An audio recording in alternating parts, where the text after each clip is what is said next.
Hi there. Today we have a review of the 11th Doctor and Dalek Scientist San Diego Comic-Con 2010 exclusive from Underground Toys. I'm sure a lot of you know if you're looking at this review, there's a bit of controversy about this figure because BBC America commissioned this exclusive for the Comic-Con, but they didn't want it sold outside of the con. Eventually, Underground Toys, logo down here, convinced BBC America to let them sell it through their website for fans to get here in America who couldn't go to the con. The availability is still a little weird. Why they even attempted to do this was a bigger aggravation than not. But finally we got it. So here it is in its packaging. It actually looks a lot nicer than I thought. Like the other two exclusives this year, it's not numbered. It just has the San Diego Comic-Con symbol back there. So that's all there really is to the packaging. It's just a bubble pack on a flimsy piece of cardboard. Okay, so here's the back of the box. We have a picture of the Dalek in action right down here, a picture of the Doctor and the Dalek right here. So that's pretty much it on the packaging. So let's open her up and we'll talk about the Doctor and Dalek. Alright, so up first we have the Matt Smith jacketless Doctor, which originally from the packaging pictures we saw of these San Diego Comic-Con exclusives, I wasn't really that interested in. Yeah, it's interesting to have him in a different version, but it really didn't look that good. In person, I like it a lot. The bow tie looks good. It's a little cockeyed, which gives it sort of that, charm of the Doctor. He has his braces, which I do think sit a little wide. I feel like they should come straighter down, but that's a minor nitpick. He does have the accurate, the pinstripes on his sleeve go perpendicular to the stripes on his sleeves, which looks really good. They even put the little suspender clip on his back. Other than that, the figure is exactly the same. The legs are the same. The head sculpt is the same. The head paint is actually a little different. So here is the original Matt Smith release from the Crash set. Basically the same. There is a little bit of a difference. Let's see if we could get the lighting just a little bit in there, in how their eyes are painted.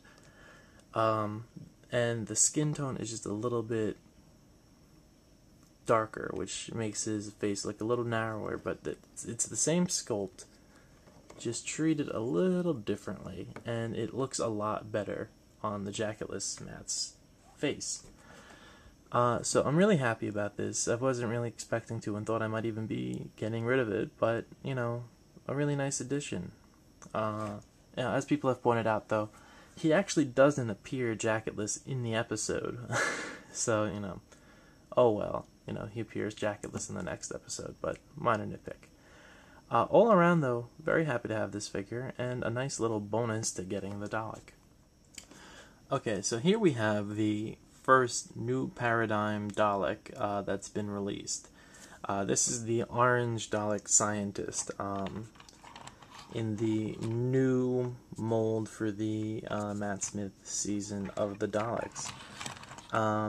As you can see, this is a fairly tall Dalek, because he comes up right to the windows of the TARDIS.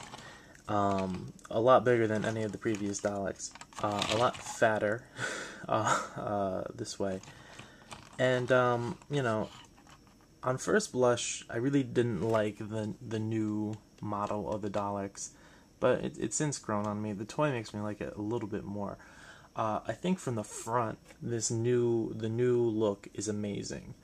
You have a very more, the individual panels for each of the dots look really good.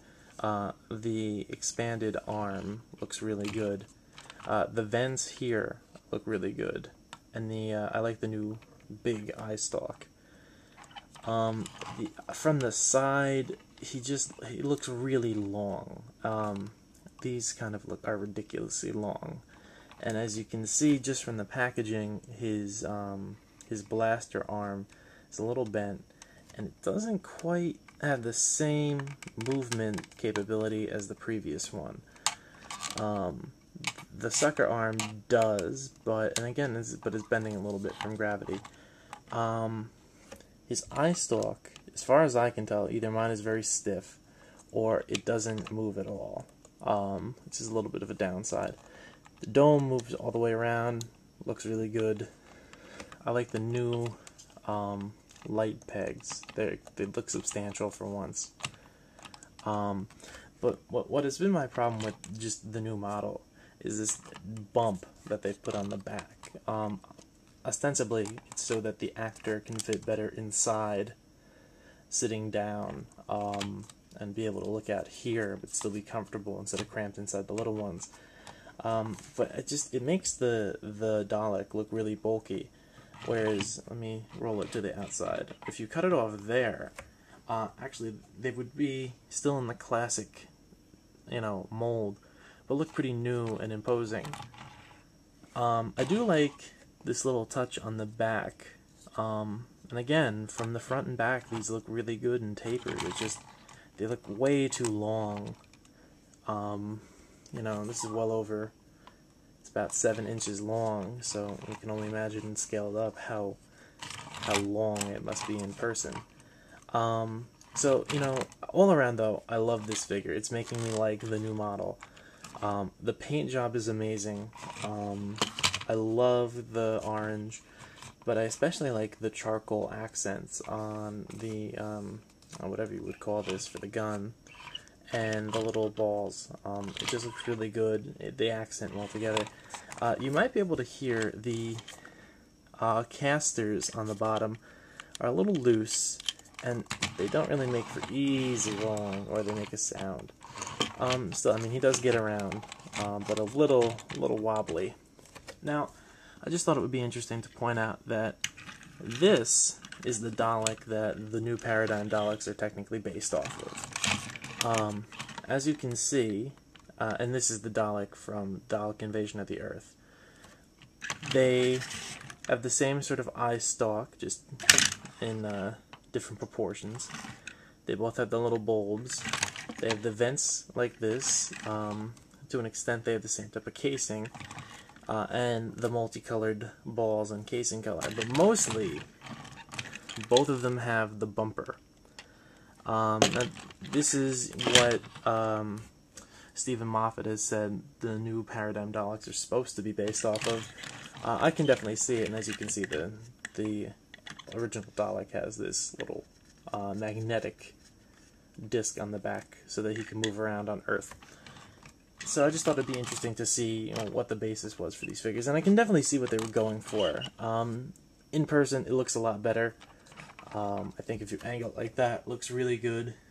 But I just wish we could get rid of this hump. They do look like humpback whales. It's a pretty light toy for what I was expecting. But all around, I'm very pleased with it. It's going to sit well on my bookshelf, and I do plan on getting the rest of the new Paradigm Daleks. If not, maybe all of them, at least the White Supreme, because I think the White Supreme looks really good with the white and charcoal. But I'm really glad I picked this up. So this has been the San Diego Comic-Con 11th Doctor and Dalek Scientist. A really nice set. If you could pick it up, Underground Toys still has them on their site as of today. Definitely something to look for. I do think they're going to release the Daleks on their own. The Jacketless Doctor, maybe not. Thanks for checking out my review, guys, and make sure to subscribe and like my video. Thanks, and have a good day.